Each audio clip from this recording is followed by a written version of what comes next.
And today, I still have Ken Ndubisi in the house talking about me. You're welcome. Thank you so much. All right, so today we're talking about 5 requirements or 5 requirements for ads that make sales. Yeah. Right? Yeah. Good. 5 requirements for ads that make sales. I like your shirt, by the way. Thank you, thank you. Thank you very much, Ken.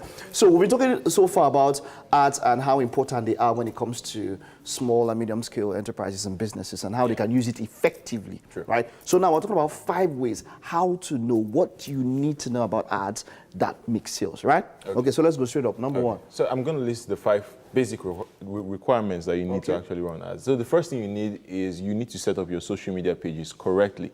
You need your social media pages and all websites. So the reason why I listed the 2 of them is because you need somewhere to run your ads from, and then you also need somewhere to direct traffic to.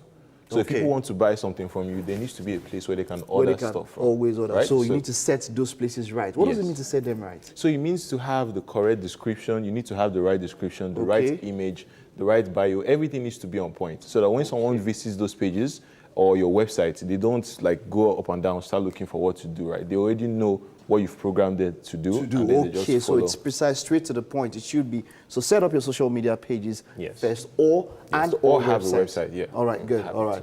All right. So what next? Then the next thing you need to do is you need to have an ad account. So the ad account is where all the technicalities happen. Is where everything happens in the back end. Your targeting and stuff. You need to also have that set up, right? And that also follows up, meaning that you need to have a payment method, right? So you need to have a way to actually pay for the adverts. If you're paying for it with cash, the platforms require you to have like a card, so your debit card or your credit card. You need to have a card to actually make payments. And then after that, the next requirement is for you to have an audience. Now, this is a place that many people make mistakes. They don't set up their audiences at the start, right? So you see things like general audience or something. I can't remember the term now, but automatic. Yes. There's something called automatic where they just tell you, okay, we'll just put it to people that might. Yeah, are you saying that it's not so wise to use automatic audience? So you're not meant to set it on automatic. You're meant to actually do it. You're meant to edit it and make it in such a way that you are the one that's actually going to set the audiences in the right way. If you use automatic, you're just going to blow your so money, let's give an instance. Let's say we have a cookie for a catering service, right? What kind of audience, if you were to run an ad for a catering service, what kind of audience would you set? Okay, so I'll first of all start by going ahead to look for interest, people that are currently interested in things that have to do with cooking. Right? So there are a lot of cooking pages that have very large audiences. That's where I'll start from, right? So I'll set up my audiences based on targeting people that have visited those cooking pages or cooking websites, or people that read cookery books or cookery journals.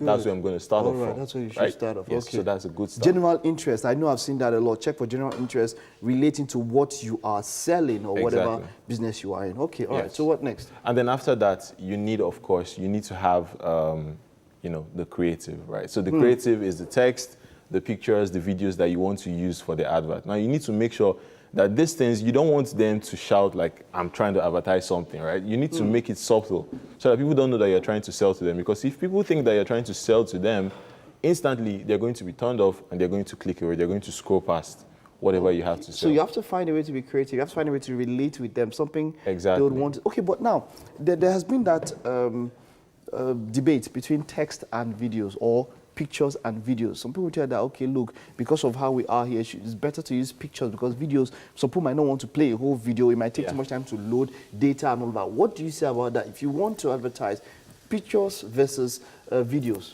Okay, so the both of them actually have the places that they work best, but based on the platforms encourage you to do video more, right? You know, most of these platforms don't really have us in mind when they're setting up this stuff. But videos actually work best. And then there are a lot of tools that they give you to support you if you're creating content that is geared towards video.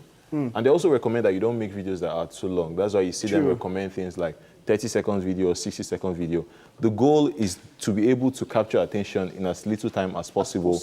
And so sharp and straight to the point. Yes. So you're saying that you could still go for videos. Videos give you quite a lot. But let's talk about over here. Yes, you said it that they're not made for us like that. It's not special. But when you have a case whereby people are very careful about how their data goes and all that, wouldn't pictures be more like, a picture will take less time and will take less data? Okay, so what I would recommend in that case, looking at the sweet spot between pictures and videos, we have animations. Right? So using animations consume less data than videos actually Probably consume. GIFs or something like that. GIFs, yes. Moving images, you can just couple most of them together, 5 seconds or 6 seconds, and you're done. And you're done. Okay, so the final thing.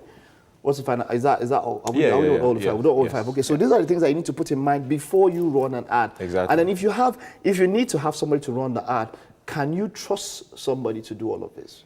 Can you give it up to somebody to do all of this? You can give somebody some parts, like you can give them access to your ad account, but then you need to have created the Facebook page already. But then you also need to have an idea of who your audience is, right? So you need to have an idea who your audience is, so you help them. Remember, if you're having someone do this for you, you're essentially helping them to actually get results for you. You're not just saying, okay, here's my stuff, just go and work magic, right? Okay. You're actually going to help them in the process so that whatever they're doing is going to actually get results for your business. Thank you very much, Ken. That was quite insightful. I'll take care. There are times I left it on automatic, but now I would ensure that it's never there. Thank you, Ken. Thank you, Ken. Thank you so much. That's all. We'll end our series on ads next week. You'd want to be a part of our